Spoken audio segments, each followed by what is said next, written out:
স্থবির হয়ে পড়েছে জামালপুরের ধানুয়া কামালপুর স্থলবন্দরের কার্যক্রম। 1 বছর ধরে এই বন্দর দিয়ে কোনো পণ্য আমদানি রপ্তানি হচ্ছে না।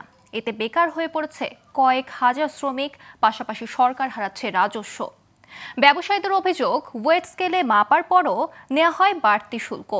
এদিকে বন্দর কর্মকর্তারা বলছেন, এই বন্দর দিয়ে আমদানি রপ্তানি বাড়াতে চেষ্টা করা হচ্ছে। জামালপুর থেকে ফিরোজ শাহের তথ্যচিত্রের ডেস্ক রিপোর্ট।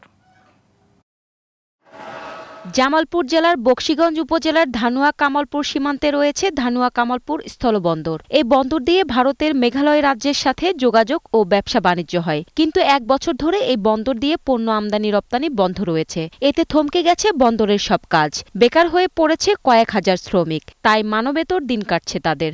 ইলসে স্টেশনে 10 থেকে 12,000 লোকের কর্মস্থল ছিল, এখন আপাতত বন্ধ। এই বন্ধ হওয়ার কারণে ব্যবসায়ী বিন্দু এবং শ্রমিক বিন্দুরা সবাই ক্ষতিগ্রস্ত হয়েছে। আমরা বেকার হয়ে পড়ছি। আমরা সরকারের কাছে, বর্তমান সরকারের কাছে আকুল আবেদন, যাতে বন্দরটা যে কোনোভাবে চালু করে দেয়। ব্যবসায়ীদের অভিযোগ, শুল্ক বাড়ানো ও ওয়েট স্কেলের কারসাজির কারণে কয়লা ও পাথর আমদানি করে খুব একটা লাভ হয় না তাদের। গ্রস ওয়েট, নেট ওয়েট কাজটা তারা কেন জানি তাদের কাছে আমরা জিম্মি এটা করতে চাই না বা চাচ্ছে না। এখন একটা গাড়িতে পাথরের সাথে তো মাটি আসবেই, আমার এই মাটির ট্যাক্স দিয়েও নিয়ে আসতে হইতেছে।